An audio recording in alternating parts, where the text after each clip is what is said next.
Hey, what's up, you guys? My name is Grace Lauren Taylor, and you are listening to episode 5 of the Trauma Dump Podcast. Thank you so much for joining us. Here at the Trauma Dump Podcast, we seek to answer the question, what is mental health? How do I take care of my own? And how do I support others? This week, we will be discussing the topic of diagnoses. Getting a diagnosis. What is it like to get diagnosed? What happens if you get misdiagnosed? And what is a diagnosis?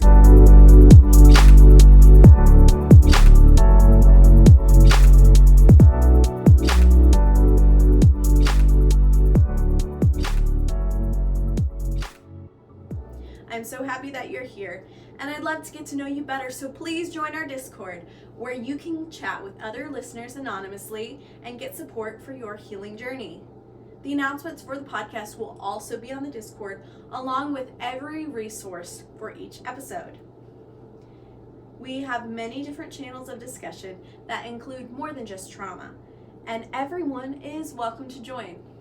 This week we have 3 awesome memes from our Discord, so be sure to listen to the very end to see those memes. I am not a licensed health professional. I will never claim to be.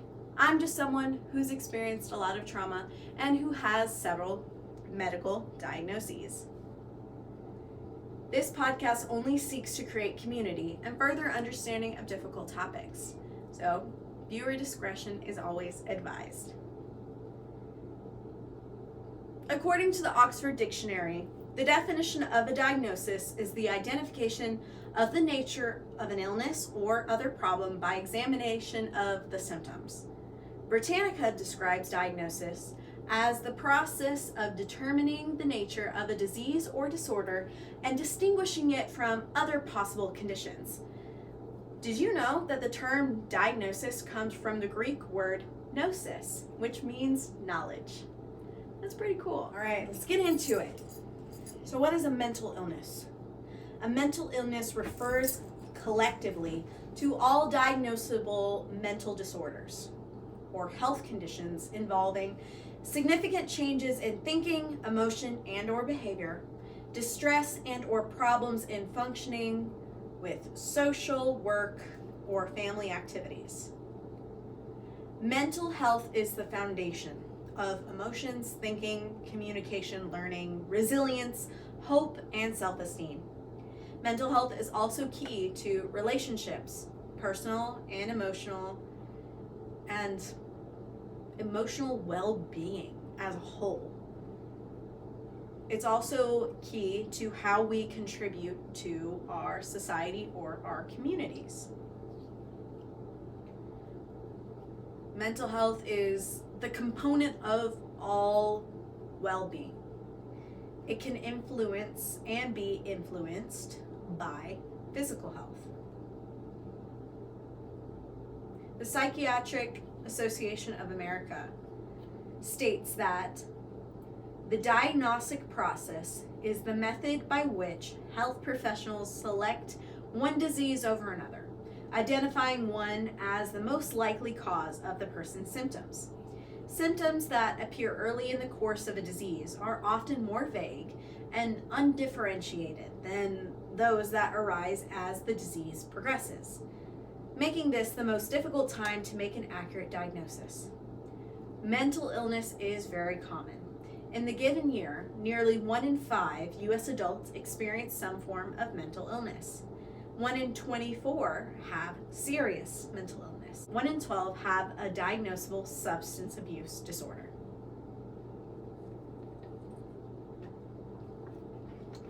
It's really important to know that mental illness is very treatable, okay? Mental illness is no longer a thing where we send off our people to the asylum. We get them lobotomized. No, we have actual treatment for mental illnesses, and that's why getting diagnosed is so important. The vast majority of individuals with mental illness will continue to function normally in their everyday lives. The National Library of Medicine states that mental disorders include anxiety disorders, including panic disorder, depression, bipolar disorder, and other mood disorders, obsessive compulsive disorder and phobias, eating disorders, personality disorders, post-traumatic stress disorder, psychotic disorders, including schizophrenia. There's no single cause for mental illness. Okay?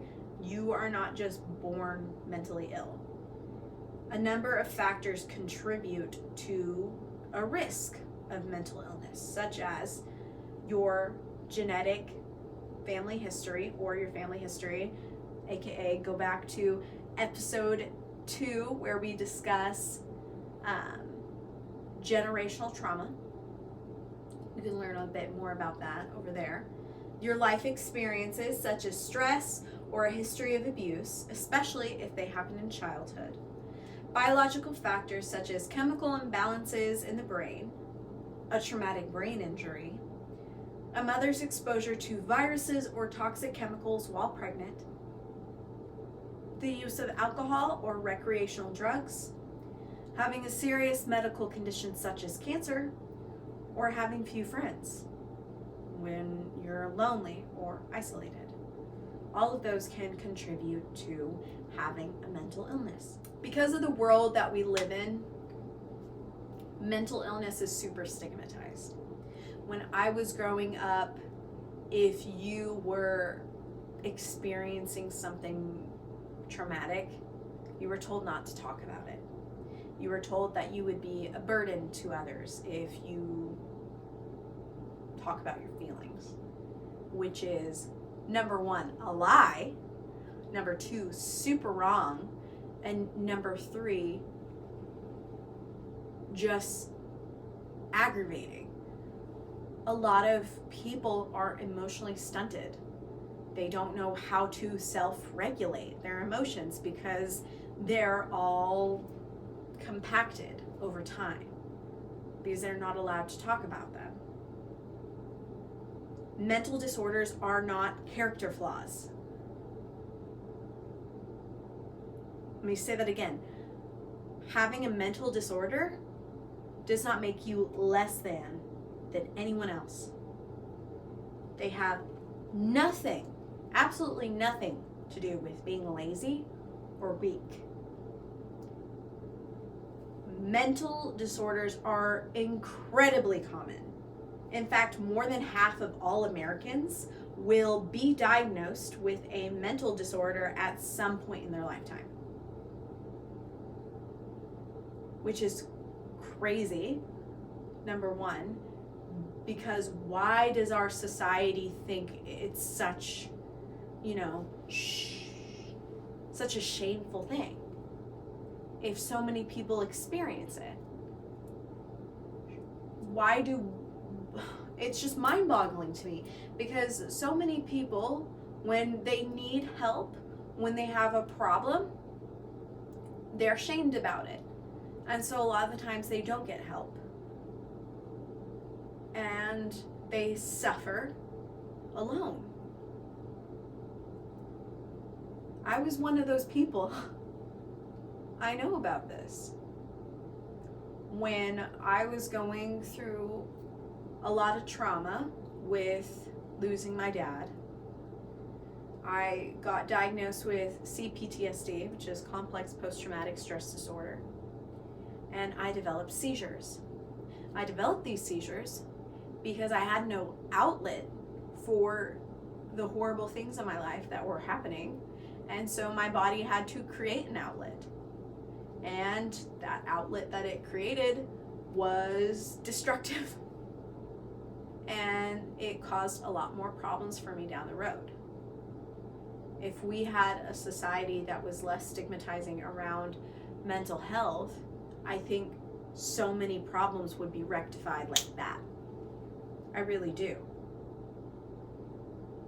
Since more than half of all Americans will be diagnosed with a mental disorder sometime in their lifetime, we need to be more compassionate of those experiencing hard times, because hard times are inevitable. They're not something that you should be ashamed of. They're something that happened to you. The steps in getting a diagnosis are your medical history, a physical exam with possibly some lab tests, and your provider would do a medical exam to try and figure out which conditions may be causing your symptoms. They also do psychological evaluations. You'll answer questions about your feelings, how you're thinking, and then your behaviors. A psychiatric diagnosis generally requires both an account of the person's subjective experiences or symptoms, such as their feelings and thoughts, and descriptions of the person's behavior, descriptions of a person's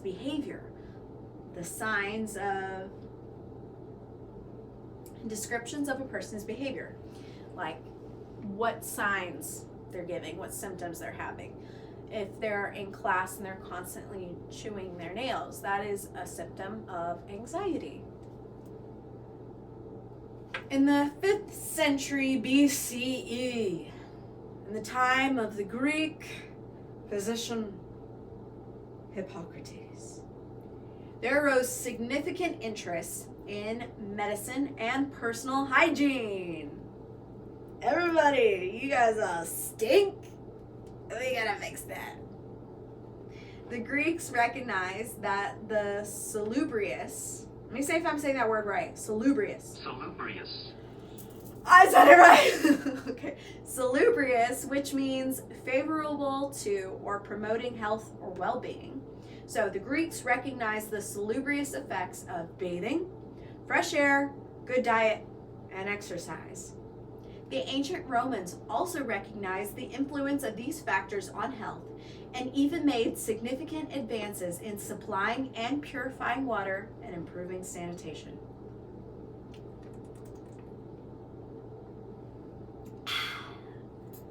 Cheers to the plumbers out there. Thank you. Today, a balanced diet, clean air and water, and exercise continue to be emphasized as important factors in maintaining health. Hippocrates is credited with establishing an ethical basis of a physician's behavior, and graduating physicians still recite the Hippocratic Oath. I want to know what the Hippocratic Oath is. Okay. Now we will recite the Hippocratic Oath. I swear by Apollo the physician and Asclepius the surgeon. I don't know if I'm saying that word right. And Hygeia and Panthea, and call all the gods and goddesses to witness that I will observe and keep this underwritten oath to the utmost of my power and judgment. I will reference my master who taught me the art equally with my parents, and will allow him necessary for his support. I will teach them my art without reward or agreement, and I will impart all of my acquirement, instructions, and whatever I know to my master's children as to my own, and likewise to all of my pupils. With regard to healing the sick, I will devise and order for them the best diet according to my judgment and means, and I will take care that they suffer no hurt or damage. There's a lot more, but that's all I'm going to read. That's pretty cool. I have 2 uncles that are physicians. I wonder if they had to recite all of that. If you're a doctor, let me know if you had to recite all of that, and let me know if I did well. So, doctors had to recite the Hippocratic Oath. So Hippocrates' writings document the value of objectively evaluating all aspects of a patient's symptoms, their diet, sleep patterns, and habits. No finding was considered insignificant, and physicians were encouraged to employ all of their senses, their sight, their hearing, their smell, their taste, and their touch in making a diagnosis. These principles still hold true today, but I don't know if doctor is going to like you. I hope not. Nowadays, getting an accurate diagnosis is a lot easier, but I think it's a lot more intense than it was back then because, we have so many more medical advancements. According to the American Psychiatric Association, some illnesses can be related to or mimic others, and mental illnesses can mimic a medical condition. For example, depressive symptoms can relate to a thyroid condition. Therefore, a medical diagnosis involves full health evaluation, including a physical exam. This may include blood work and/or neurological tests. I have hypothyroidism. Hypothyroidism, in like the short sense, brief, is when your thyroid gland, which is a butterfly gland shaped in your neck, butterfly gland shaped thing in your neck, and it controls your metabolism and your blood pressure and digestion and your hair and a lot of other stuff. And mine doesn't work too good.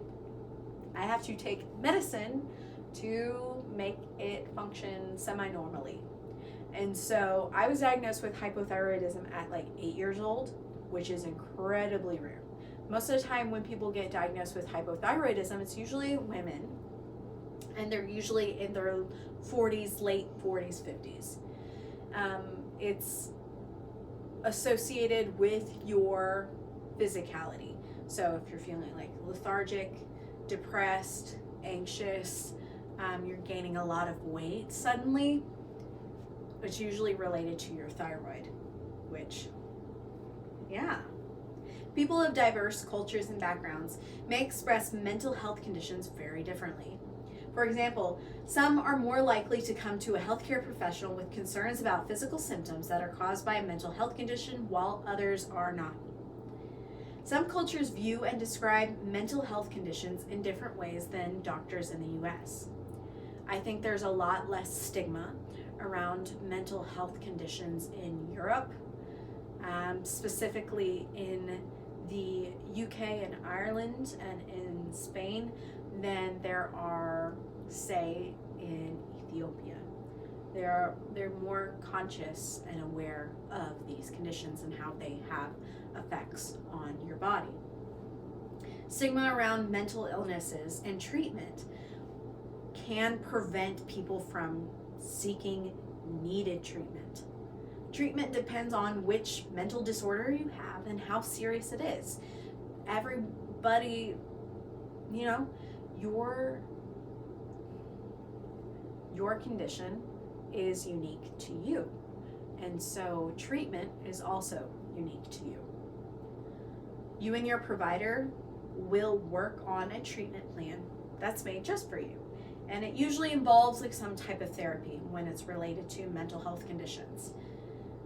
And sometimes you gotta take medicine. You gotta take your damn meds, okay, to feel better. Especially if it's a neurological condition where you don't make enough of whatever hormone. Let's just say that it's a hormone imbalance, the reason why you are suffering from anxiety or depression. And if you take the medication necessary, then you can get better. Then your hormones will be balanced again. Some people also need social support and education on maintaining their condition. And if you need support, please join our Discord community. We're here for you. We will remind you to take your damn meds if you tell us to remind you to take your damn meds. We will remind you to drink your water. You need your water. Your water is important. So take your damn meds and drink your damn water. Thank you. In some cases, people with mental illness will need intensive treatment. Intensive treatment being a psychiatric hospital, being admitted. There's a little disclosure here. I've been to several psychiatric facilities, and I have been admitted against my will for extended periods of time. And if that had not happened, I would not still be here. So from my own personal experience, I think they're very necessary, and I'm very glad to still be here. There's so much stigma around those of us that are suffering so much, and we don't want to be a burden to other people. And so those issues can compound and get worse and worse, and it can get to the point where you might hurt yourself or you might hurt someone else. And I want to say from the bottom of my heart, we need you here, and there is no shame in getting help. A lot of people attend psychiatric facilities because they're at risk for themselves or for others. And in the hospital, you get counseling, you have group discussions, you have group activities, and you get evaluated by medical professionals. And most of the time they do give you medication, and they create a treatment plan for you once you leave the hospital. And when I was, finally released from the hospital, I had I think it was a psychiatrist assistant call me every day. And then every month a nurse would contact me to make sure that I was okay and that I was taking my medication and to get my medication refilled. And it was extremely beneficial for me. It really was. I'm really glad that I had that experience. Would I want to go back there? No, never again. I'm never gonna let it get as bad as it did. And it did get really bad. Thankfully, mental health conditions are super treatable. They're not curable, but they're treatable. And many people with mental health conditions return to full functioning, have a happy, normal, healthy life, have a productive life. And that's all thanks to getting treatment. Now, I know what you're thinking. I got a diagnosis, and it was wrong, and I received very poor treatment. I was even mistreated by this doctor, and now I don't want to ever go to a doctor again. Valid.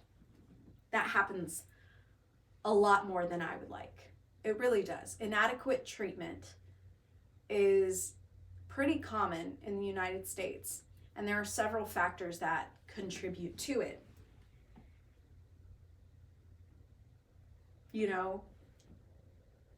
Horribly, but understandably, doctors are humans. We don't have AI doctors yet that can diagnose and prescribe. I think, here's my personal opinion, I think the only job that should ever be replaced by AI would be general practitioners.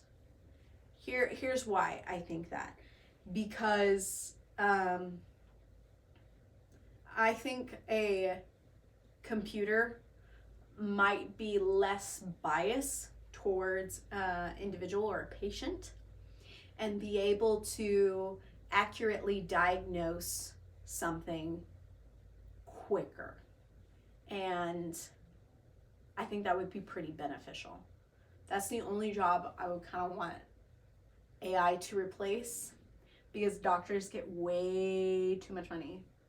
They do not deserve that much money. I'm sorry. I'm sorry, not sorry. Sorry, uncles. I love you, but some doctors get way too much money for doing bupkis. Yeah, that's my personal opinion. Psychiatric diagnoses are frequently missed in medical patients, and there's a number of reasons for this. The patient may present with somatic complaints.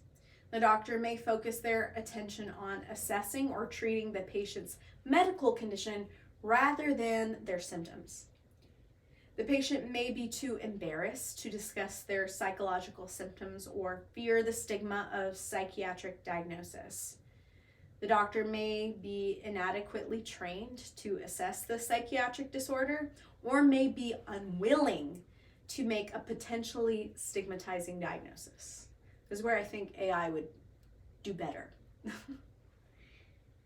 Two commonly held attitudes that may prevent the physician from actively treating the psychiatric disorder is that first, they may regard it as merely a result of a medical condition and assume it doesn't require treatment.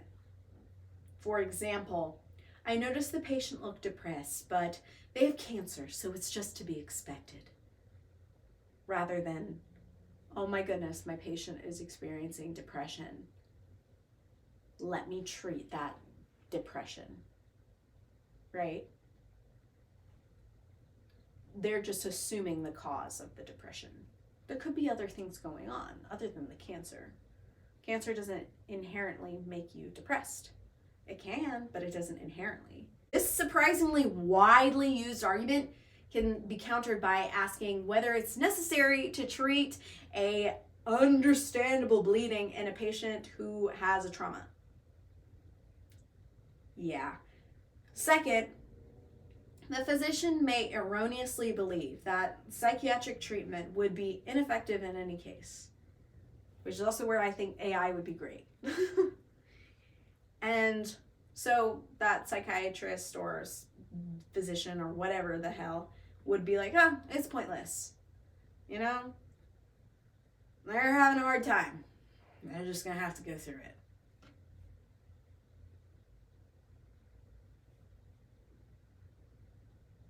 No, you're a doctor. What about your Hippocratic oath, my guy? You're supposed to treat me. Help me. Help me. Failure to monitor response to treatment is also, a big failure in our American health system. Is when a doctor prescribes you medication and they're like, okay, take it every day for a month. And then your medication runs out and you're like, doctor, I'm here to schedule an appointment. And then they push back. And so now that medicine has worn off and then you have to restart over again. And instead of increasing your dose, which it should be increased, it's just a lot of hard things that happen. Sometimes when a psychiatric disorder has been diagnosed and treatment has commenced, effective management may fail because the patient's symptoms and response to treatment are not monitored. The patient even may stop taking medication because they don't like the side effects or because they may think it's unhelpful. Or they may not receive the adequate dose of medication for a sufficient amount of time. Without regular monitoring, medication is not adjusted appropriately and referral to a specialist psychiatric or psychological service is not made. From my own experience with being diagnosed with CPTSD, bipolar disorder, anxiety, depression, and other genetic diseases, medicine and follow-up evaluations are super crucial to the healing process, at least for me, because I personally have a condition called EOE. It's eosinophilic esophagitis. It's where your white blood cells attack your esophagus as if it was a foreign object. And so I cough up blood quite regularly. And I got diagnosed at 12. And so I have to take an inhaler I think it has steroids in it. I'm not quite sure. It's called a Flovent. It's really freaking expensive. One Flovent that has like 100 puffs in it is like $400 in the US without insurance. That's horrible. I hate big pharma. But I digress. So if I did not, and I didn't when I was in college, I had new medical health providers, but I ran out of my puff and I started coughing up blood and having other symptoms. And these doctors who didn't know my prior medical history were trying to diagnose me with like a slew of other things. So that's why it's really important to have follow-ups with your doctor so you're on the right medication, on the right dose. And also when you're seeing a new doctor, for them to know your previous medical history and so that they can rule things out, right? I think it's also really important not to let your diagnosis become your personality. And call myself out on this one. When I was in middle school and I was diagnosed with severe panic disorder and, that's anxiety, I would use it as an excuse to not do things. And I'm not saying that, I'm not trying to call anybody else out. I'm just saying for myself, I used it as an excuse, and that was extremely wrong of me. It was extremely wrong to use my disability, disorder, whatever have you, as an excuse, because it's not an excuse, it's a condition, right? So I want to implore you, please don't put yourself in a box like I did, and do your best to get treatment for whatever you may have. The purpose of getting diagnosed is to help you navigate your condition, not to be an excuse for your behaviors. As a child, I would get severely anxious around all things pertaining to school. I really desperately wanted to get the best grades, but because of some of my mental disabilities, which I have ADHD, it's a learning disability, I began to struggle a lot. And it had a lot of negative perception of myself. It caused a lot of negative perception of myself. It wasn't until I was accurately diagnosed and began treatment that I began to feel better. It improved my schooling, it improved my learning capacity and my daily function. I'm really appreciative of all of the various health professionals who I have seen, and they've had an overall positive impact on my life, and they've helped me pursue my goals. But sometimes when people get diagnosed, it's often wrong and can cause other issues. According to NAMI, NAMI, which is the National Alliance on Mental Illness, some people with mental health conditions experience relief and hope when they get a diagnosis, while others may experience dread and feel like they are in a prison of their own mind, body condition. You may feel several competing emotions at the same time. Relief for having things named, but also fear and anger that you have an illness. A lot of times people feel that their diagnosis carries a negative or damaging reputation, and they may not want to accept it. They don't want to accept that there's something wrong. They think, oh, there's something wrong with me. Oh, I'm broken. And it can cause a lot of strife. And because of the negative stigma around mental health and mental health disorders, those people may feel like a burden and have damaging perceptions of themselves. But getting a diagnosis is a useful step in receiving treatment, effective treatment, and improving the quality of life. Unlike diabetes or cancer, there's no one medical test that can provide a diagnosis of a mental illness. A healthcare professional has to do a number of things in an evaluation, including a physical exam, sometimes blood work, long-term monitoring to rule out any underlying medical conditions that may be causing the symptoms. Once other medical conditions are ruled out, a person might be referred to a mental health professional that will use the Diagnostic and Statistical Manual of Mental Disorders, which is in the 5th edition right now, to make a diagnosis. It's called the DSM-5. The DSM-5 is published by the American Psychiatric Association and lists the criteria, including feelings and symptoms and behaviors, over a period of time that a person must meet in order to be officially diagnosed with an illness. A lot of people don't agree with the DSM-5, but the DSM-5 is very important. Doctors and therapists use it to diagnose and advise on treatment options and future health risks. Another reason why diagnosis matters is that it tells the health insurance companies that you have a condition requiring medical care. A doctor's diagnosis is also necessary to qualify for Social Security benefits or support for a job under protection of the ADA, or the Americans with Disabilities Act. Gigi, my service dog, is under the ADA. She is a medical tool for me. She's a necessity. She's not just my pet.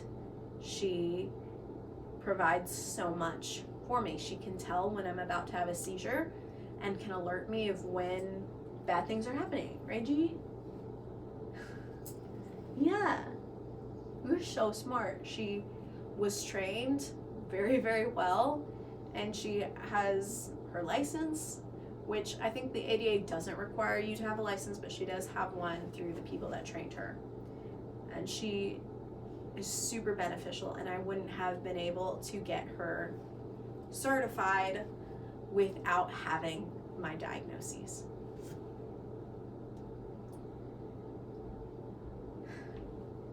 So again, a diagnosis is a gateway to treatment. It's not a lifetime sentence or imprisonment. If you haven't already found a support group, I would strongly advise you to check out our Discord and also to check out NAMI's peer-to-peer classes and discussion groups. They provide encouragement and advice from people who are living well with mental illnesses. Your diagnosis is the beginning of an investigation on how to make your life better. NAMI's helpline is available Monday through Friday, 10 a.m. to 10 p.m. Eastern Standard Time. You can connect by phone at 1-800-950-6264 or text helpline to 62640.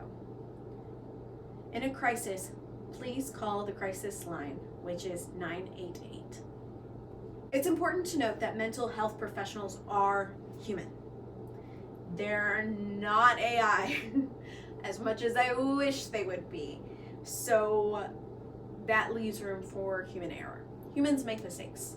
Rather than being discouraged by your human doctor that has made a mistake, you can either make a decision to get a new doctor or tell that doctor, I don't agree with this diagnosis, can we try something else?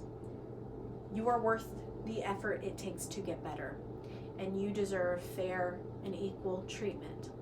And if you do not feel like you're getting fair and equal treatment, go somewhere else. I promise you can find somebody that will give you fair and equal treatment. And if you need help, I can help, okay? In our Discord server, if you need help for anything, I will do research and I will find you resources for whatever you need help with.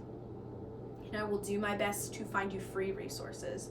There was a person on our Discord that lives in India that needed help with mental health related topics, and I did a crap ton of research and found them free resources. So help is available, you just need to ask, okay?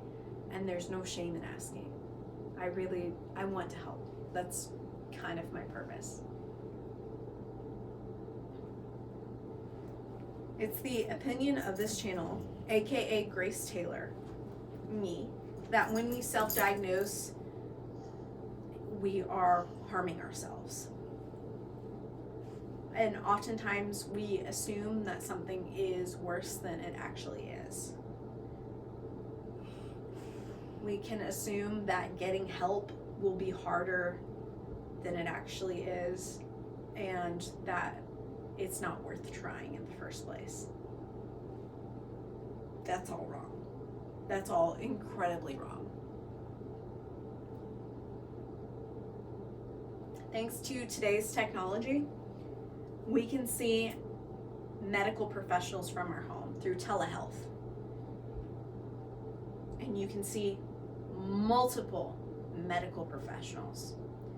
without waiting in a doctor's office or having to get an appointment. It's important when we are seeking a diagnosis that we are thorough when it comes to said diagnosis, that we tell that doctor everything, because it's important. Every individual has a unique experience and thusly deserves unique treatment. If you would like to share your experiences with getting diagnosed, or if you have any resources, please provide them in our description or on our Discord. Like I said, we have 3 memes this week. We have one from Claire, one from Ellie, and one from Evie, which all of these people are precious and loved and just amazing. They share memes all the time on the Discord. They're goddesses. I'm so this one's from Evie. Yes, the Doge. Oh, so good. This one made me laugh. I think she made this one actually, which talent, am I right? And then this one is from Claire, which made me laugh harder than I actually should. And then this one's from Ellie, which made me laugh also. It's not related to this episode, but it had to be. It had to be included. It's so good. Just a quick reminder before we part, this podcast seeks to forge a strong community, so please don't hesitate to join us on our Discord and share with others for podcast updates. In the Discord, we have so many different channels of discussion with various topics that include more than trauma. We wish to create a place where you can be heard, so please join us. You are needed, appreciated, and we'd love to meet you, support you, and know you. At the end of every episode, we spin our wheel of emotions to learn a new feeling and how it correlates to trauma. So here we go. It landed on sad despair. Yeah. What does despair mean? When we're in the depths of despair. So, despair means the complete loss or absence of hope. So despair is the opposite of hope. When we're facing trauma and it feels like nothing we can do will make anything better, a lot of people feel despair. What I want to say to that is that you are not alone. You may feel like you're alone. You may feel like what you're experiencing can never get better, but I want to let you know you are not alone. And you deserve love and appreciation, and you deserve to feel accepted.